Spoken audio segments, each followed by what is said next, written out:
Assalamualaikum dan salam sejahtera.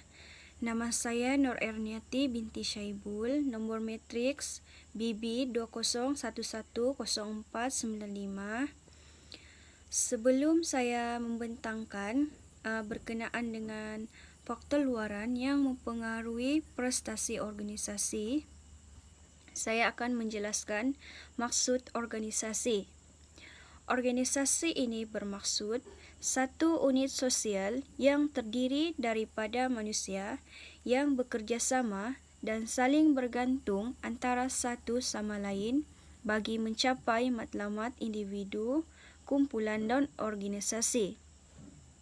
Baiklah, kita akan masuk kepada faktor luaran yang mempengaruhi prestasi organisasi dan cara mengatasinya. Antara faktor luaran yang pertama yang mempengaruhi prestasi organisasi ialah faktor peraturan kerajaan.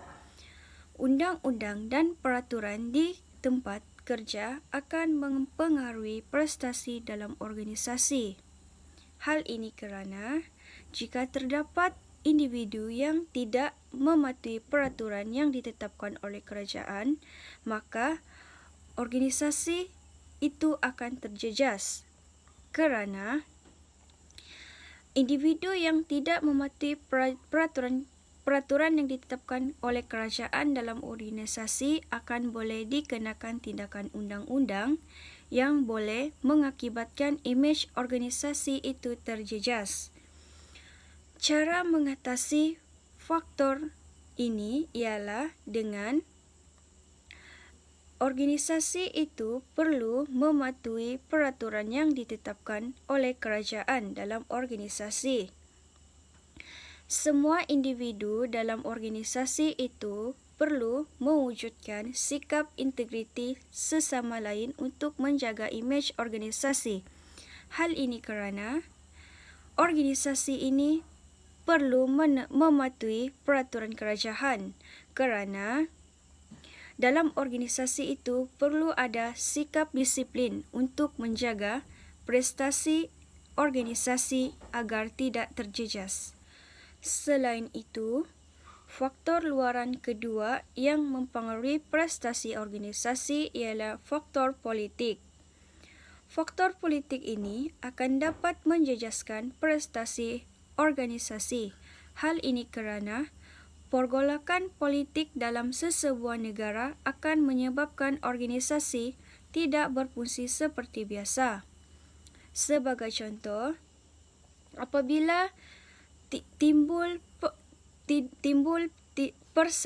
tidak persefahaman politik dalam sesebuah organisasi, maka akan timbul perselisihan faham.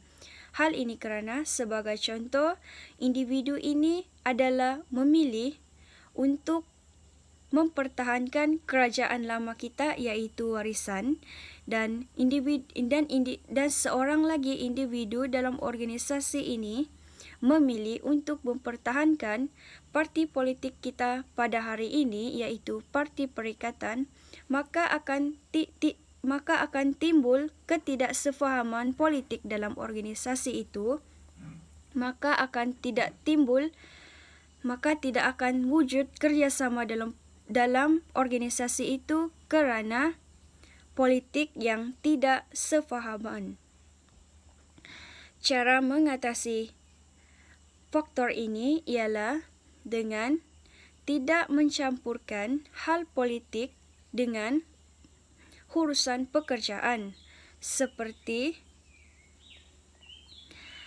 individu dalam organisasi itu perlu menjalinkan hubungan yang erat dan tidak mencampur baurkan urusan politik dalam urusan kerja kerana ketidaksefahaman dalam politik akan menjejaskan prestasi organisasi. Hal ini kerana tidak akan wujud kerjasama dan komitmen dalam membangunkan organisasi itu kerana apabila individu ini dan individu itu menjalinkan satu tugasan yang sama, maka tugasan itu tidak akan wujud satu tugasan yang memuaskan kerana mereka mencampurkan urusan luar, iaitu seperti urusan ketidaksefahaman politik dengan urusan pekerjaan. Hal ini akan dapat menjejaskan prestasi organisasi. Oleh itu, urusan politik dengan urusan kerja tidak harus dicampur baurkan dalam urusan pekerjaan di dalam organisasi itu. Seterusnya ialah faktor ekonomi. Faktor ekonomi ini ialah dapat mempengaruhi prestasi organisasi. Ekonomi yang tidak stabil dalam sesebuah negara akan menyebabkan prestasi organisasi itu terjejas.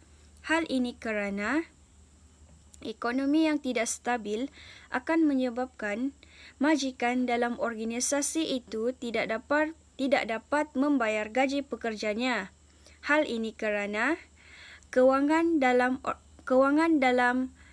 syarikat itu adalah tidak mencapai target yang ditargetkan dalam setiap tahun atau setiap bulan, atau kerana kekurangan ekonomi ini kerana dalam syarikat perniagaan, iaitu kekurangan pelanggan yang membeli produk mereka. Hal ini akan menyebabkan pekerja-pekerja dalam organisasi itu tidak memberikan komitmen yang baik dalam memajukan sesebuah syarikat. Oleh itu, pekerja-pekerja yang tidak dibayar gajinya dengan baik akan mewujudkan sikap mogok dalam organisasi itu, dan hal ini akan menyebabkan organisasi itu terjejas kerana terdapat wujud sikap-sikap mogok dalam organisasi itu. Seterusnya kita masuk kepada cara mengatasi faktor ekonomi yang mempengaruhi faktor luaran yang mempengaruhi prestasi organisasi ini ialah dengan menguruskan kewangan dalam organisasi itu dengan baik. Hal ini kerana dalam organisasi ini terdapat sistem hierarki ataupun sistem hierarki dalam sesebuah organisasi itu, dalam organisasi itu, iaitu terdapat ketua, timbalan ketua, setiausaha, bendahari dan EJK yang tertentu dalam organisasi itu. Kerana untuk mewujudkan dalam organisasi itu perlu ada pembahagian tugas untuk menyenangkan sesuatu kerja dalam organisasi itu diselesaikan. Oleh itu, sebelum memilih ketua dalam organisasi itu, ketua itu perlu dinilai dan mengadakan satu undian untuk mengundi majikan yang mana layak untuk menjadi ketua dalam organisasi. Sebagai contoh, majikan yang perlu ada dalam organisasi ialah perlu mempunyai sikap yang bertanggungjawab, mempunyai sikap keyakinan yang tinggi dan baik hati dan jujur.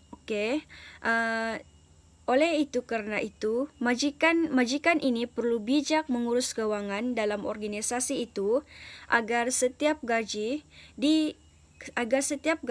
pekerja-pekerjanya itu atau di bawahannya itu adalah diurus dengan baik.